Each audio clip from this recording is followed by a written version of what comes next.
Hare Krishna, everyone, and welcome back once again to our ongoing lecture series entitled The Glories of Sri Vrindavan Dham.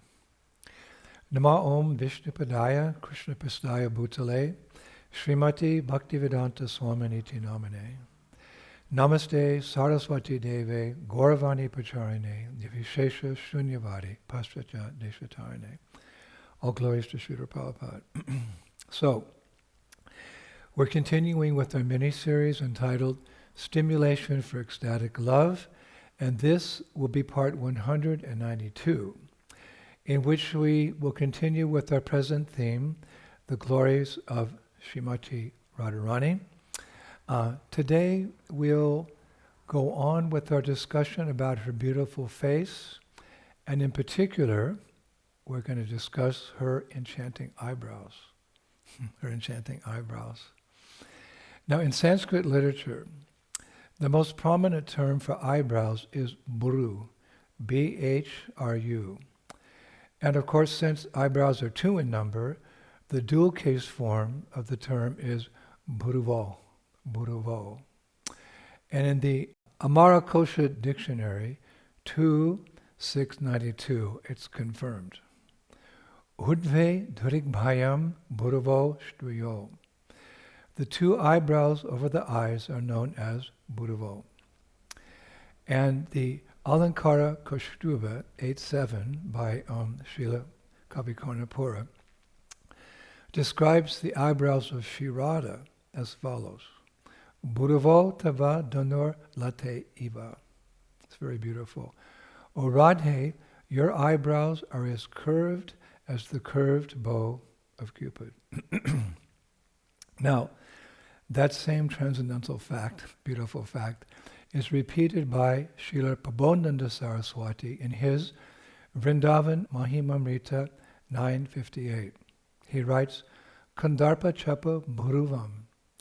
Your eyebrows are like the curved bow of Cupid. And in Alankara Kaustuba 5.120, Kavi Karnapura says, Bhuruvo Bra Mara Mandali, meaning your eyebrows are like two groups of bumblebees. Hare Krishna. Now, in general, Acharyas explain that one of the most wonderful expressions of Srimati Radharani's Mahabhav, which means, of course, her unsuppressed love for Sri Krishna, is revealed through the gentle movements of her eyebrows, for they reveal the deepest emotions of her heart. For example, sometimes her eyebrows express shyness. Sometimes they express loving anger. Sometimes playful teasing. Sometimes, how could you say, endless affection. And in Radha and Krishna's pastimes, I was reading, even the slightest movement of her eyebrows can completely capture Krishna's heart. Something so seemingly insignificant, of course not for her, but her eyebrows can completely capture Krishna's heart. So in this way, her eyebrows beautifully reveal her unique position as the enchantress of the enchanter of the entire universe. Krishna thought that was a nice way to put it. Her unique position as the enchantress of the enchanter of the entire universe, Krishna. As Lord Chaitanya Mahaprabhu declares in Chaitanya Charitamrita, there's that verse, Jagat Mohan Krishna Tanhara Mohini, Ata Eva Shamashtara Para Takurani. Lord Krishna enchants the entire universe, but Srimati Radharani enchants even him. Therefore, she is the supreme goddess of all. Now, here's a very nice example of this. We all know that Krishna stands in his famous Tribhanga Lalita posture. His beautiful body, it means that his beautiful body gracefully bends in three places. His neck, his waist, and his knees. Now, our acharyas explain, I read this recently, that the Brajabasis sometimes joke that Krishna bends in this way, three different places, because he cannot bear the overwhelming weight of his own sweetness. He's bent like that, because he cannot bear the overwhelming weight of his own sweetness. Shri Vrindavan Dham Ki. But Krishnadas Kaviraj Goswami reveals something even sweeter. Madhur, Madhur, Madhur Bhaji. That Shrimati Radharani also stands in a graceful threefold bending posture. Yet there's one feature that makes her beauty in that posture even more captivating than Krishna in the threefold bending form. And what is that?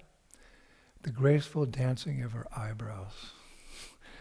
Srila Krishnadas Kaviraj writes in Chaitanya Charitamrita, Madhya 14.190, Krishna age radhe yadi rahi dhan dhana, tina anga bhange rahe buruna chana.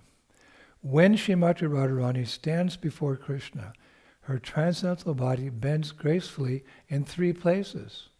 And at that time, her eyebrows dance most beautifully. So she also has the threefold bending form. But her advantage is her eyebrows are dancing most beautifully. So it's described those dancing eyebrows speak a language that no words can express. With the slightest movement, they awaken newer and newer waves of ecstatic love within Krishna's heart. Now, Srila Prabodhananda Saraswati makes this very clear, this fact very clear in his Vrindavan Mahimamrita, it's text 73. It's very nice. He writes, I take shelter of the holy forest of Vrindavan, where Sri Krishna, the ocean of all sweetness and intelligence, is forever immersed in loving exchanges with Srimati Radharani. Their pastimes are eternally fresh and ever new. Sometimes Krishna playfully teases her until she becomes angry. Yet even then, his heart, his senses, and his entire being remain completely captivated by the enchanting movements of her eyebrows. Taking shelter of that Vrindavan, I shall never be shaken, even by life's greatest difficulties. Wow. Taking shelter of that Vrindavan, I shall never be shaken, even by life's greatest difficulties. Nice meditation. Now I was reading that sometimes the movement of Radharani's eyebrows even scare Krishna. I was shocked. Sometimes the movement of her eyebrows scare Krishna. For Sri Rupa Goswami quotes Krishna's own words in his Dankeli Kumudi, it's verse 85, as Krishna's beholding her, seeing her at Govardhan Hill. There Krishna says, arriving at Govardhan Hill, she is sharpening the arrows of her sidelong glances on the jewels of her earrings, and the bows of her shaking eyebrows suggest that I will be robbed of everything. Oh, who is that lovely girl who scares even me with her aggressiveness? Who is that lovely girl who scares even me with her aggressiveness? Now, as many of you know, in Radhakripa Kataksha Stotram, verse 3, Lord Shiva declares that Radharani's eyebrows are the instrument by which she captures Krishna.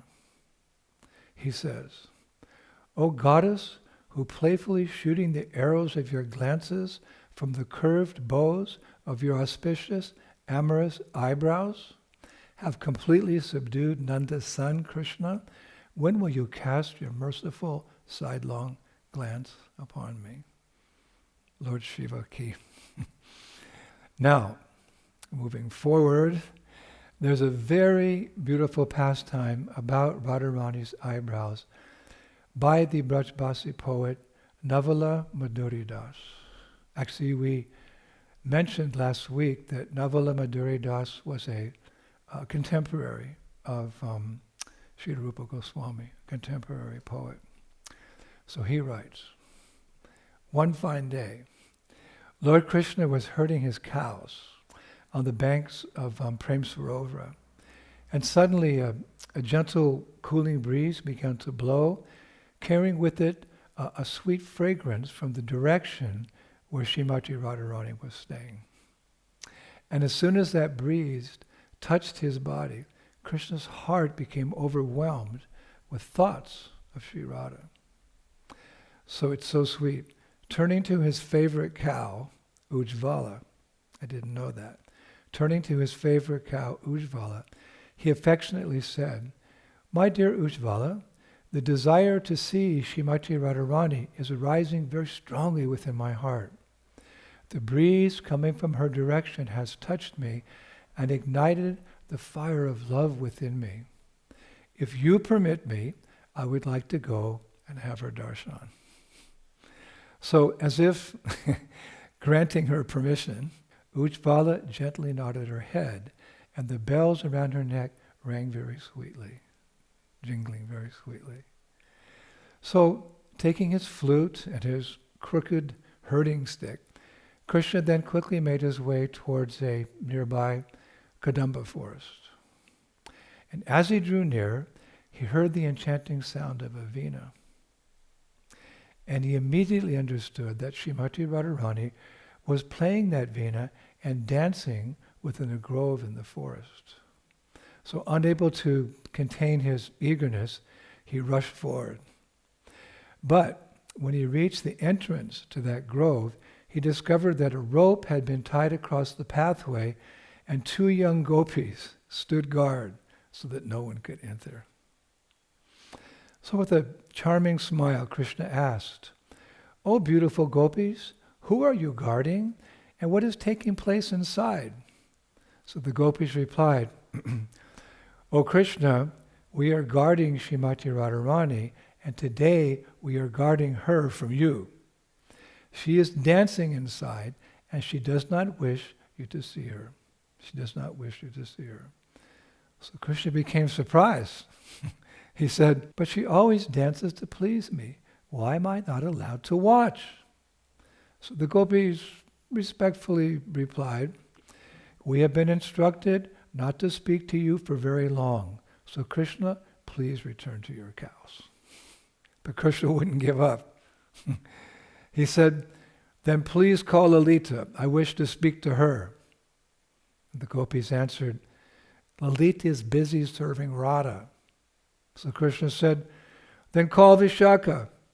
And the gopis replied, "She's fanning Radha." Then Krishna said, "Call Chitra." And the gopis replied, "She's playing a mridanga." So at this point, hearing this discussion outside, Lalita Devi came to the entrance of the grove. And smiling, she said, "O Gopal, why have you come here?" And Krishna replied, "I have come to see Srimati Radharani dance, but your guards refuse to let me enter. Please ask them to allow me inside." So Lalita gently shook her head and she said, "No, Krishna, today you are not permitted to see her dance." "Why not?" Krishna asks. So Lalita replied, "Because Srimati Radharani has complained that whenever you watch her dance, you secretly memorize all of her graceful movements. Then during any dancing competition, you perform those very same steps and defeat all the gopis. So this time she has decided to keep her newest dance movements confidential until the upcoming competition." So hearing this, Krishna had no choice but to return to the pasturing grounds with his heart filled with longing. It's described. So a few days later, this next great dancing competition arrived. So in that competition, Krishna was asked to dance first. Now when he was dancing, his movements were so graceful and so captivating that everyone applauded with delight. Of course. But then it was Srimati Radharani's turn. And as she stepped into the center of the assembly, everything became very wonderful still and very quiet. Everyone eagerly waited to see what new dance Lalita had so carefully hidden from Krishna. And as Radharani began to dance, her lotus feet moved with indescribable elegance. Every gesture of her hands was filled with beauty, and every movement of her transcendental form expressed pure divine love. Prabhus, then something very extraordinary happened. Something very extraordinary happened. And what is that? At that point, even her delicate, creeper-like eyebrows began to dance. Her creeper-like eyebrows began to dance. They rose and curved with astonishing grace, speaking a language of love that no words could express.